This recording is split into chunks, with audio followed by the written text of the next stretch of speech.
So we just saw Hateful Eight. And it's a long movie. It is a long movie. 3 hours. It's almost 3 hours.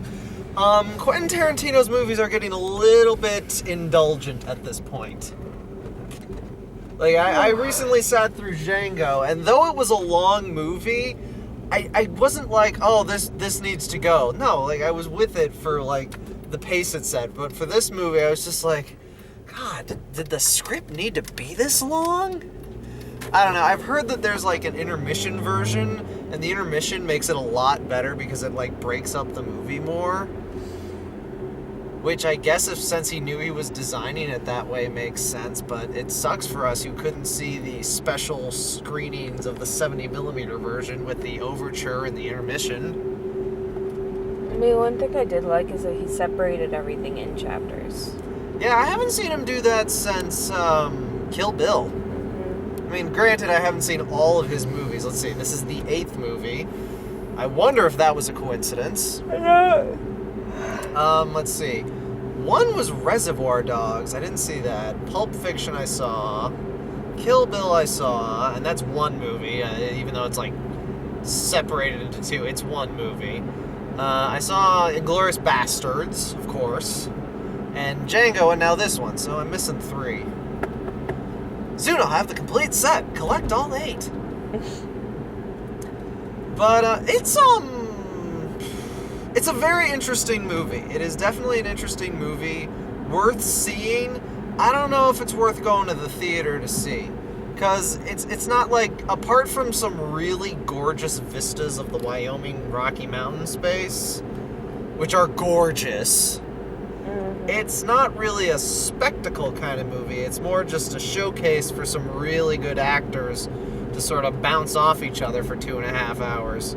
Except for Obi. Obi was just...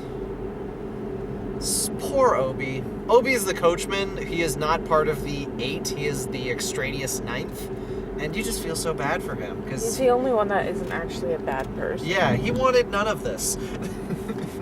One thing to be noted, I believe her name was Jennifer. Jennifer Jason Leigh. Yes, she was the only newcomer to Quentin Tarantino films. Mm-hmm. Also, she's been kind of low on work lately, but hey, that's what Quentin Tarantino's known for. Yep. And hey, I haven't seen Tim Roth in a Quentin Tarantino movie since Pulp Fiction, and I really like Tim Roth. He was the English guy. Mm-hmm.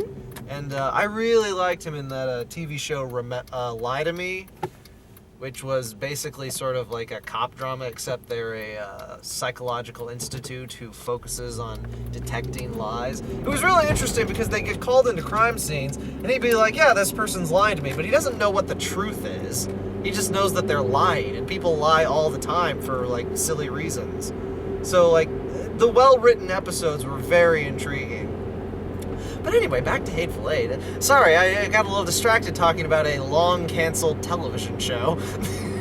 One thing that definitely I did like about Hateful Eight is it had really nice, like, little spots of comedy. Oh, yeah. Like, there are some really nice little witty parts, but you know what? Hey, when that guy punched the pair of them out of the, like, stage. Yeah, this is early, but... oh, God, it was just so worth it. Kurt Russell and Jennifer Jason Leigh are chained together for large chunks of the movie, and at one point she gets punched out of a moving stagecoach, so he goes and with Kurt her. just looks like, oh, shit, clunk. Oh, my God, it was so worth it to see. And they really are, like, I mean, well, Inglourious Bastards, they're called the Bastards. No. These guys were all bastards. Like, even the heroes. Samuel L. Jackson does unspeakable things to, okay, granted, people who came to kill him, but there comes a point where you're not extracting vengeance as much as you are just being a vindictive asshole. And the other guy, I can't even remember his name, but he was, a pretty staunch Confederate supporter, even though, you know, they lost the war a long time ago in the context of this movie. I don't know, again, it's just, and Kurt Russell it's a very just, like, solid cast. And Kurt Russell was just constantly punching Jennifer Jason Leigh. Oh, it was like, just like, wow, dude. It's like, ease up. Well, I mean, he had to get her alive, but not in any certain condition. Yeah, but still, I mean, it's just like, What's she gonna do? I mean, Kurt Russell was a big guy. True. But, it's like a whole bunch of people find themselves in Minnie's haberdashery, which I guess is an inside joke to something, because a haberdashery is a hat store, and this is not a hat store. It is, in fact, everything but a goddamn hat store. It's like a middle of the... It's the last stop on the road before you get to an actual city, so they're like an everything store. Hell, they even had frickin' jelly beans. It's like a little general store. In the middle of nowheres. And Minnie apparently was proud of her fat ass, as we learn in a flashback.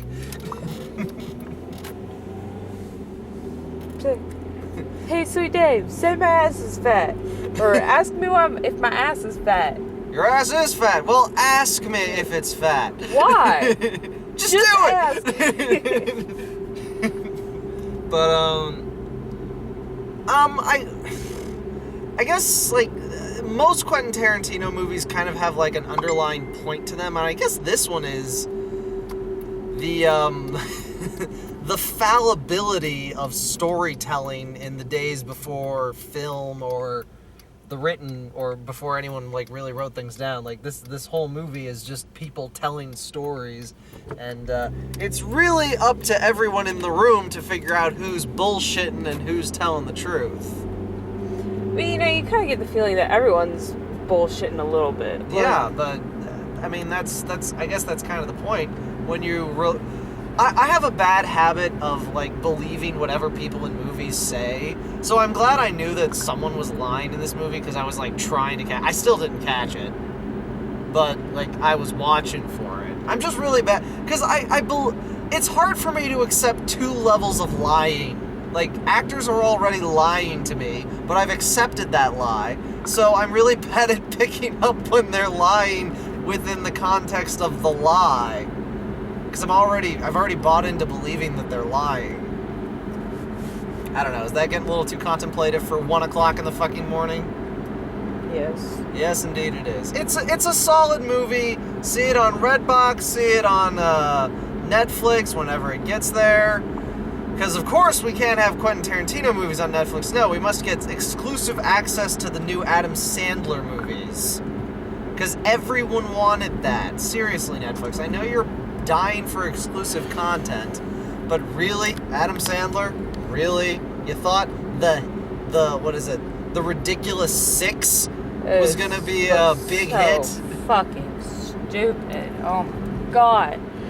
No, you know what? I gotta say, like, if I wasn't so exhausted, I probably would have taken a lot more. I don't know. Interest isn't the right word, but I would have definitely had more part in this conversation. Yeah. You drove down from Vermont, New Hampshire zone from yesterday to today, so you are allowed to be tired. I am exhausted. You are allowed to be tired. You're going to crawl under the nice warm covers and probably then, fucking pass out. Yeah, go with that. So, thanks for joining us. Go see... Oh, wait, previews. Almost forgot previews. Deadpool, yeah, we started with, Deadpool, which is, of course... Did we start with Deadpool? I think that may have been the second one. We had Deadpool, Pride and Prejudice, and Zombies. Pride and Prejudice and Zombies really honestly doesn't look like it's going to be worth it to see in theaters. No, not at all. I keep, like, seeing that, Oh, the other one was Jane Got Her Gun with Natalie Portman. That was the other one. We only had 3. But yeah, Deadpool the movie keeps looking better and better. I just hope they're not giving away all the jokes in the previews, because they keep making really funny previews. Pride and Prejudice and Zombies looks like a perfect Redbox movie. If you want to see hot women in Victorian dresses killing people with knives, that's a very particular niche, but sure. I mean, strippers versus zombies was a thing, so apparently watching attractive women, like, kill people is a subgenre. It absolutely is a subgenre. But, and then Jane Got Her Gun is Natalie Portman in a straight-up Western. That looks really good, and you know what? I'm not normally a Western fan. Like, I like, the Seth MacFarlane film, like A Million Ways to Die in the West. You but I like are that in the minority on that one. You know what? I like it because it pokes so much fun at Westerns. That's why I like it. Yeah, but as a person who doesn't watch a lot of Westerns, I think you might be overestimating the level of satire they're working from. You know what? I can watch Family Guy all day long. I don't like I'll stick with American Dad. It's much cleverer. it. They're made by the same person. I know they're made by the same person, and American Dad is superior to Family Guy. Family Guy is decent, and when it's when Family Guy is comedy. when It's Family not Guy like is good. When Family Guy is good, they have had some really solid episodes, and I will hold up those Star Wars parodies as some of the best stuff that's ever been done in comedy. But yeah, I mean, anyway, I think that. But when Family Guy is bad, it is. Jane Got a Gun looks like it'll be really good. Even though I'm not normally a Westerns person, I'm not normally a Natalie Portman huge person. Natalie Portman fan. I am not. Well, Natalie Portman is amazing. She's just got that like perfect actress charm and like oomph. I mean, I guess it would help if I thought she was attractive. I think she's attractive, but she's got like so most actresses nowadays, and I'm probably about to hate on like 90% of them, they have this sort of like kind of trashy sort of thing going on with them. I mean, there are definitely some exceptions, but Natalie Portman just has this like elegance to her. It's called a British accent. She is actually not British. Thank you very much. Oh, she has a good British accent. Uh-huh. All right, we're here. Bye. Thank God. Night, guys.